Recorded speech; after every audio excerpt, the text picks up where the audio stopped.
우리 마태복음 말씀 계속 읽어가고 있는데요. 오늘은 마태복음 18장 말씀을 보도록 하겠습니다. 우리 18장 말씀 중에서 18장 1절에서 5절까지의 말씀 보면서 이런 어린이 하나를 이라는 제아의 말씀 함께 나눌 텐데요. 우리 화면에 보이는 말씀을 보면서 한 절씩 한 절씩 하나님의 말씀을 읽도록 하겠습니다. 우리 한 목소리로 함께 읽도록 하겠습니다. 함께 읽겠습니다. 그때 제자들이 예수께 다가와서 물었다. 하늘 나라에서는 누가 가장 큰 사람입니까? 예수께서 어린이 하나를 곁으로 불러서 그들 가운데 세우시고 말씀하셨다.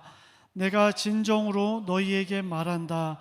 너희가 돌이켜 어린이들과 같이 되지 않으면 절대로 하늘 나라에 들어가지 못할 것이다. 그러므로 누구든지 이 어린이와 같이 자기를 낮추는 사람이 하늘 나라에서는 가장 큰 사람이다.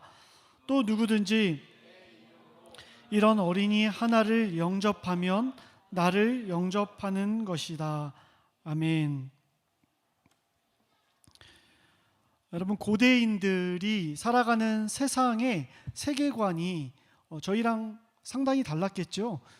이 자리에는 우리 과학 선생님도 계신데 과학의 학문적인 수준도 당시와 오늘과 비교하기 어려울 것이고 또 당시의 지식의 수준도 또 양도 달랐을 것입니다. 그래서 고대인들은 예수님의 제자들도 고대인들 중에 한 명이었습니다. 그리고 오늘 우리가 읽은 본문인 복음서의 배경을 살아가는 사람들도 동일하게 고대인들이었고요. 그들이 살아가는 세계의 당시 근동의 세계관은 세계가 3층의 건물과 같이 이루어져 있다라고 생각을 했습니다. 그래서 1층은 우리가 흔히 말하는 지옥, 게헨나, 지옥이라고 봤고요. 2층은 우리가 살아가고 있는 땅, 이 땅의 세상을 2층으로 봤고요. 3층은 하늘, 3층 천, 3층에는 하늘이 있다라고 이렇게 나눠져 있다고 생각을 했어요. 그래서 3층 천, 하늘에는 하나님과 천사들이 활동하는 장소였고 우리가 살아가는 이 땅, 그리고 저 밑에 음부에는 악과 또 보이지 않는 그 악한 영들이 살아가는 세력이 살아가고 있는 영역이다라고 생각을 했습니다. 그래서 우리가 살아가는 이 땅은 그 중간에 샌드위치처럼 끼어서 성과 악의 대결이 이루어지는 싸움이 벌어지는 영역이다라고 이해를 했습니다. 여러분, 우리가 시간과 공간이라는 유한한 개념 가운데 살아가고 있기 때문에 영원을 이야기하는 그 세상을 다 이해할 수 없겠죠. 아무리 과학이 발전한다고 해도, 그리고 우주를 탐험하고 전체 만물을 우리가 바라볼 수 있게 된다 할지라도 영원한 하나님 나라, 고대인들의 세계로 말한다면 하늘이 이 땅 가운데 다가오는 그날에 우리는 새롭게 고백하게 될 것입니다. 우리가 알던 것이 전부가 아니었다. 경탄하고 경이롭게 하나님을 맞이할 수밖에 없을 것입니다. 그렇죠? 여튼 예수님 곁에 있던 제자들도 상상을 했을 거예요. 그런데 우리가 이 땅 가운데 2층에 살고 있는데 하늘이 땅으로 임하는 그날, 하늘 나라가 이루어지는 그날 예수 그리스도께서 메시아가 되셔서 왕권을 잡으시는 그날 우리의 지위는 어떻게 될까? 나는 어디 살게 될까? 어떤 존재로 자리매김하게 될까? 여러분, 이 질문이 나오게 된 상황적인 합당한 이유가 있는데요. 우리 마태복음 17장 지난주 토요일하고 읽었던 말씀인데 제가 한 번 더 읽겠습니다. 그들이 가버나움에 이르렀을 때에, 제자들이 이르렀을 때에 성전에 세금이 붙었습니다. 거둬들이는 사람들이 베드로에게 다가와서 물었습니다. 여러분의 랍비인 예수님께서는 성전세를 바치지 않습니까? 라고 물어보죠. 베드로가 대답합니다. 바칩니다. 베드로가 집에 들어가니 예수께서 먼저 말씀을 꺼내셨다. 시몬아, 베드로야, 너의 생각은 어떠하냐? 세상 임금들이 관세나 주민세를 누구한테서 받아들이느냐? 자기 자녀들인 왕자와 공주들한테 세금 걷어들이느냐? 아니면 남들, 백성들한테서 걷어들이느냐? 베드로가 대답하죠. 남들에게서입니다. 예수께서 다시 그에게 말씀하셨다. 그러면 자녀된 우리, 너희와 나, 하나님 나라의 자녀된 우리들은 뭐다? 면제다라고 말씀하셨습니다. 여러분, 예수 그리스도를 따르는 제자들의 특권이 예수님의 입술을 통해서 베드로가 특별히 알려고 하지도 않았는데 선포된 거예요. 면세다, 너희들 면세다라고 이야기했어요. 여러분, 고대 사회의 세금이 얼마나 가혹했는지 아십니까?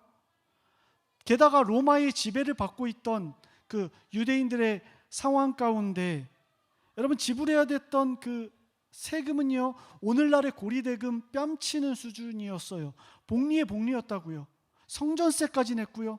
뭐 말할 수 없는 세금들을 걷어갔습니다.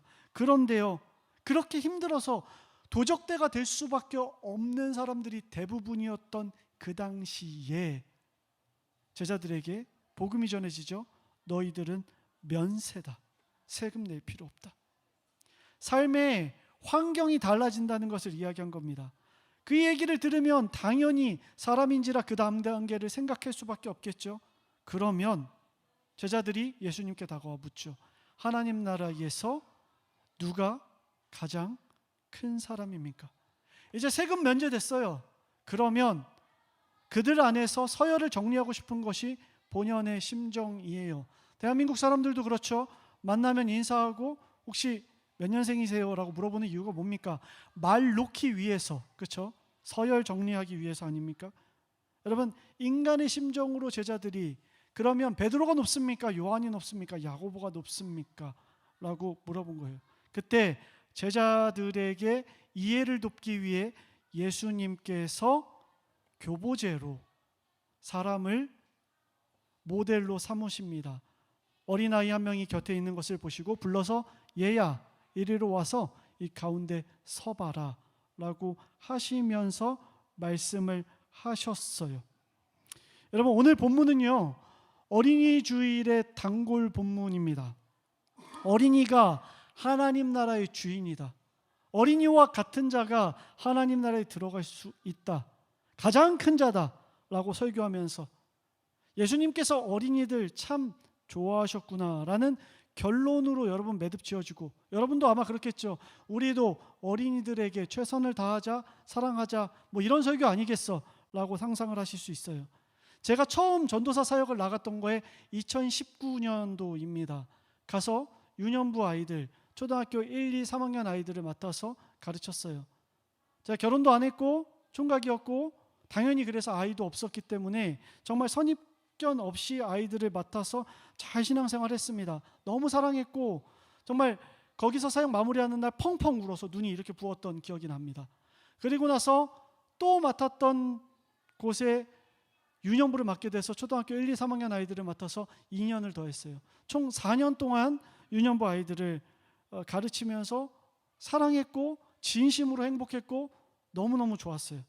그런데 그 사랑하고 좋아하는 것과 별개로 저한테는 분명한 확신이 4년 동안 생겼어요.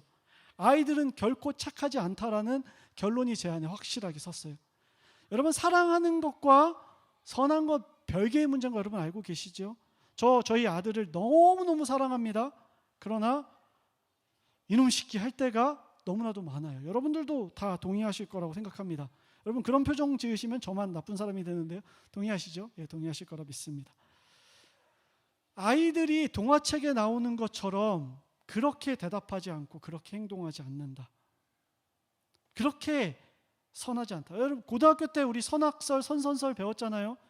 루소가 이야기하고 홉스가 이야기해서 막 헷갈리면 안 된다고 외웠잖아요. 사람 원래 선하게 태어나는데 사회화되면서 때가 묻는 건지 아니면 동물처럼 태어났는데 길들여지는 건지 저는 후자 쪽에 손을 들기로 결정했습니다. 오늘 말씀 읽으면서도 예수님한테 불만이 많았어요. 예수님, 제가 경솔한 이야기인지 모르겠지만 예수님 아이 안 키워보셨죠? 그리고 예수님 애들 잘 모르시는 거 분명합니다.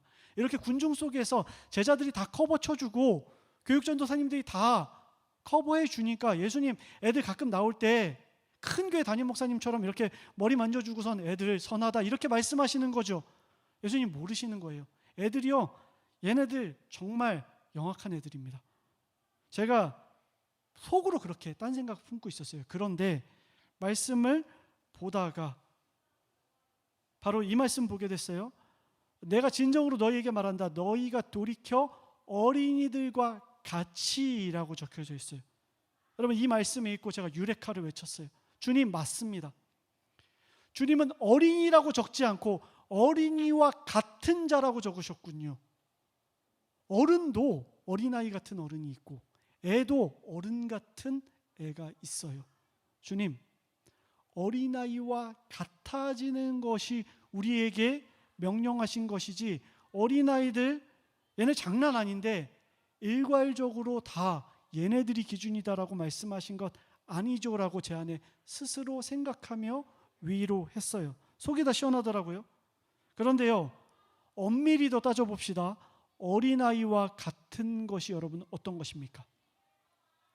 뭐 피부가 어린아이 같다, 생각하는 것이 어린아이 같다, 행동하는 것이, 말하는 것이 어린아이 같다, 다양하게 표현할 수 있죠.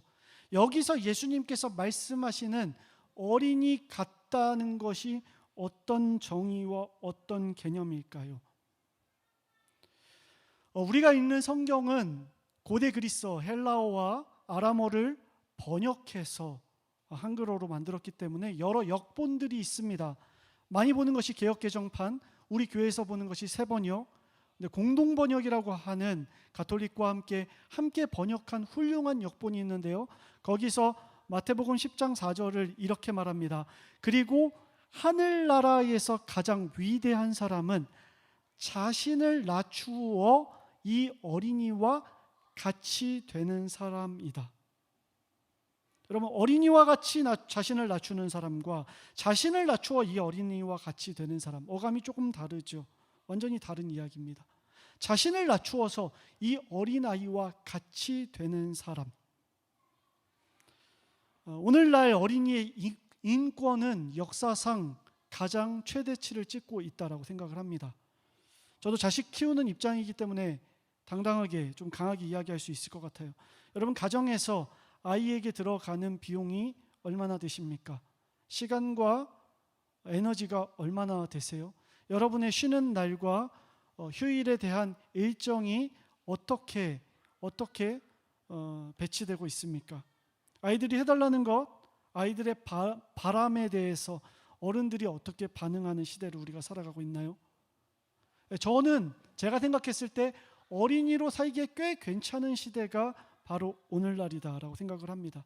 그런데 오늘 말씀이 선포되던 그 시기, 1세기 고대 근동사회에서 어린이라고 하는 것은 자신의 존재 가치를 인정받지 못하던 사람들을 어린아이와 같은 사람이라고 불렀다. 17세기와 18세기로 따져본다면 북미 대륙에 오늘 말씀을 예수님께서 선포하시는 거예요. 이렇게 말씀하시겠죠. 자, 저기 흑인 노예 한 명을 이리로 나와 서도록 하라. 쇠고랑 소리가 나고 딸그닥딸그닥 거리며 앞으로 나올 겁니다. 하나님 나라에서 가장 위대한 사람은 바로 자신을 낮추어 이 흑인 노예와 같이 되는 사람이다 라고 예수님 말씀하신 거죠. 2차 세계대전 당시 독일 땅 한복판에서 예수님이 이 말씀을 선포하십니다. 자, 저기 유대인 한 명을 이쪽으로 오게 하라.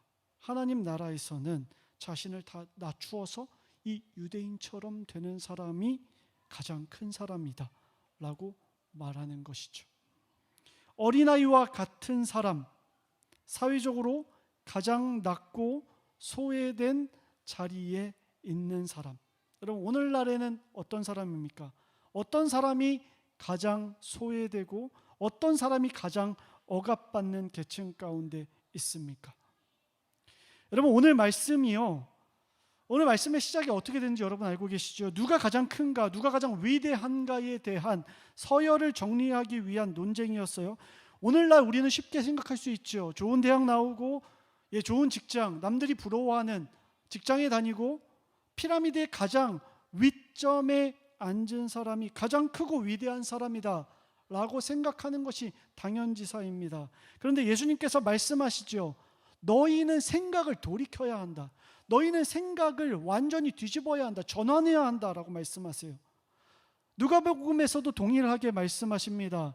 누구든지 자기를 높이는 자는 낮아질 것이요 자기를 낮추는 자는 높아질 것이다. 이것이 하늘이 이 땅 가운데 임했을 때의 원리다라고 말씀하세요. 예수님께서 말로만 이렇게 말씀하셨습니까? 아니요. 자신의 삶을 통해서 그대로 보여주셨어요. 자기를 낮춰서 죽기까지 순종하셨어요. 하늘 보자 버리고 이 땅 가운데 오실 필요 없으셨거든요. 내려오셨어요. 가장 낮고 가장 추한 곳 말구유에 말 밥통 가운데 태어나셔서 사람들이 왕 삼으려고 할 때 그 왕 되지 않기 위해서 산으로 도망가시고 십자가에 죽기까지 이 땅을 사랑하고 낮고 낮아지셨어요. 순종하셨어요. 여러분, 이 역설이 참이다라는 것을 자신의 삶으로 증명한 거예요. 빌립보서에서 어떻게 됩니까? 예수님을 하나님께서는 가장 높여 모든 이름 위에 뛰어난 이름을 주셨다라고 성경이 기록하죠. 우리가 그 예수님을 믿고 있죠. 그 예수님을 왕으로 주인으로 우리가 고백하며 살아가고 있죠. 여러분, 겸손입니다. 겸손한 자가 하나님 나라에서 가장 큰 사람이다. 예수님 말씀하시는 거예요. 야구 선수들이 야구 경기장에서 룰을 어기거나 심판에게 반항하거나 아니면은 불법을 저지를 경우에 벌금을 내고 사회봉사라는 걸 합니다. 제가 참 좋아하는 선수가 사회봉사로 유소년들을 가르치는 일을 하고 또 겨울에 여러 가지 사회봉사를 하는 시즌이 아닐 때 모습을 보았습니다. 축구도 마찬가지고 다른 경기들도 마찬가지겠죠. 스타 플레이어들이 굳이 그거 안 해도 되거든요. 어린아이들 가르칠 필요 없거든요. 근데 그렇게 해요. 그러면 우리는 그거를 섬김이라고 합니까? 아니요. 섬김이라고 하지 않아요. 그거는 벌칙이에요. 벌칙. 여러분, 겸손하다, 겸비하다라고 이야기하지 않아요. 이유가 뭡니까? 이유는요, 내가 자발적으로 행하느냐, 타의에 의해서 행하느냐, 거기서 갈려요. 내가 스스로 겸비하는 거, 내가 높은 자리에 있을 수 있음에도 불구하고 스스로 낮은 자리에 처하는 거. 여러분, 이게 예수님께서 말씀하시는 겸손의 모습이라고요. 예수님의 말씀의 요는 이렇죠. 예수 믿는 사람은 모두 직업적으로 말도 안 되는 박봉을 받으면서 인정받지 못하는 자리에 가라. 여러분, 그거 아니죠. 오히려 거꾸로죠. 내가 어떤 자리에 있든지 스스로 겸비할 수 있는 사람, 내가 선택해서 내가 자발적으로 내 시간과 내 물질과 내 노력을 타인을 위해서 종이 될 수 있는 사람, 섬김의 자리에 갈 수 있는 사람, 굳이 자기를 비워 종의 형체를 가지사 사람들과 같이 되셨던 예수님처럼 그렇게 낮아질 수 있는 사람, 어린아이와 같이 될 수 있고 흑인 노예처럼 될 수 있고 유대인처럼 될 수 있는 사람, 그런 사람이 하나님 나라에서 가장 큰 자다라고 이야기하고 있습니다. 그런데 오늘 말씀이 여기서 끝나지 않아요. 예수님께서는 이렇게 마무리하십니다. 또 누구든지 내 이름으로 이런 어린이 하나를 영접하면 곧 나를 영접하는 것이다. 여러분, 우리가 겸손하고 겸비해야 되는 이유에 대해서 예수님은 마지막에 이야기합니다. 너희가 겸비하여야 되는 이유, 겸손해야 되는 이유, 지질이 궁상으로 살아가기 위해서? 아니요. 섬김을 위해서. 또 다른 어린이 같은 자를 내가 동등하게 도와주기 위해서.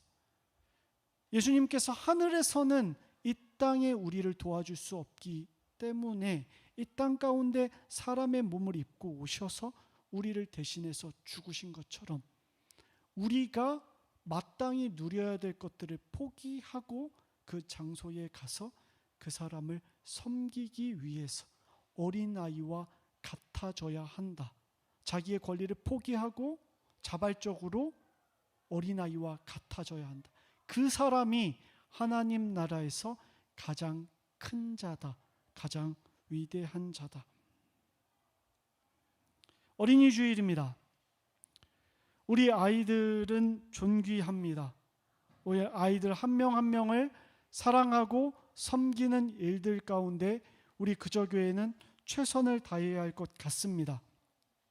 그런데 어린이 주일을 제가 돌아보면 어쩌면 우리 아이들은 충분히 어린이 주일, 어린이날을 누리고 있지 않나라는 생각도 해보게 됩니다. 교회에서, 학원에서, 학교에서 주는 다양한 선물들과 사랑을 받아 누리며 살아가는 세대. 그래서 어쩌면 고대인들이 썼던 그 어린아이와 같다라는 표현이 우리 아이들에게는 다소 어색한 표현으로 느껴질 수 있을지도 모르죠. 지난주에 이한이네 학교에 운동회가 있었습니다. 저와 아내가 참석해서 이한이를 격려해주고 또 이한이의 사진을 찍고 또 좋은 시간을 보냈습니다. 그런데 그 자리에 혼자 올 수밖에 없는 아이도 있는 것을 저는 알고 있었습니다.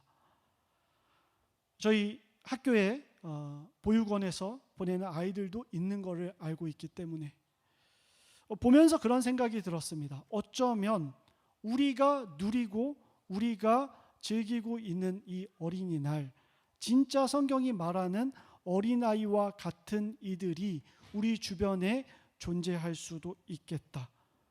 오늘 같은 특별히 축제의 날, 아이들에게 베푸는 것에 아주 작은 부분이라도 섬김의 몫으로 떼어서, 주일 헌금을 떼어서 우리의 가진 것들을 나눠서 우리의 이름으로 나눠준다면 그것이 더 교회답지 않을까, 그것이 더 어린이날 같은 날이 되지는 않을까라는 생각을 설교를 준비하며 해보기도 했습니다.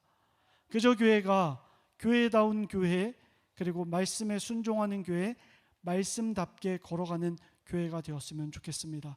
우리가 누리는 것 잘 누려야죠. 그리고 베풀어야죠. 하지만 마땅히 우리가 가진 것을 때로는 포기하고 더 낮은 곳으로 내려가 아름다운 마음을 필요로 하는 곳에 마땅히 나눌 수 있는 그날이 바로 어린이날이요, 우리의 날이요, 그리고 교회의 걸음들이 되기를 간절히 축복하고 또 축원합니다.